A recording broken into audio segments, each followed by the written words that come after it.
आज दिनांक 26 डिसेंबर 2024 रोजी भारुडखेडा तोंडापूर रस्त्यावर श्री सदाभाऊ रामभाऊ मोकासारे गट नंबर 82 मांडवे खुर्द शिवार इथं वन्यप्राणी बिबट मृतावस्थेत असल्याची माहिती भ्रमणध्वनीद्वारे वन विभागास मिळाली। सदर माहिती मिळताच तात्काळ वनक्षेत्रपाल जामनेर, वनपाल गोद्री, वनरक्षक गोद्री, वनरक्षक पठाड, वनरक्षक पिंपळगाव यांनी घटनास्थळी पोहोचून वस्तुस्थितीची पाहणी केली।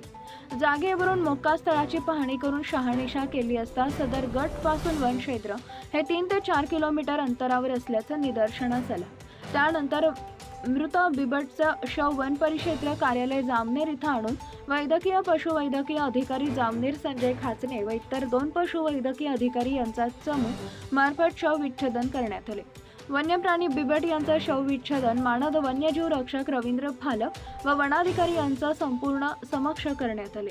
पशुवैद्यकीय अधिकारी यांची पाहणीनुसार सदर मृत बिबटचं वय अंदाजे 3 वर्ष इतका असून ती मादा असल्याचं स्पष्ट झालंय। सदर बिबट मादीचे असून सर्व अवयव शाबूत असून सदर मादी बिबट्याचा मृत्यू हा विद्युत तारेच्या प्रवाहाच्या धक्क्याने झाला असल्याचा प्राथमिक अंदाज पशुवैद्यकीय अधिकारी यांनी व्यक्त केलाय।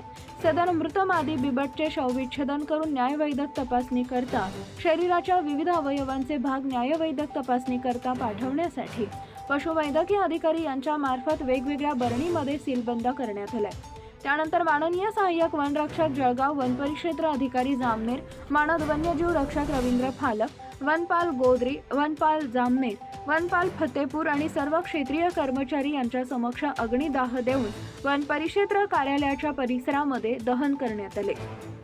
सदर प्रकरणी अज्ञात व्यक्तीच्या नावे गुन्हा दाखल करण्यात आला असून त्याबाबत पुढील तपास वन विभाग जळगाव यांच्या मार्फत सुरू आहे। तमाम जनतेस याद्वारे आवाहन करण्यात येते की आपल्या परिसरात अथवा इतर ठिकाणी वन्यप्राणी वावर आढळून आल्यास त्वरित नजीकच्या वन विभागाच्या कार्यालयास संपर्क साधावा, अन्यथा वन विभागाचा टोल फ्री क्रमांक 1926 वर माहिती द्यावी। Subscribe now and press the bell icon. Never miss an update.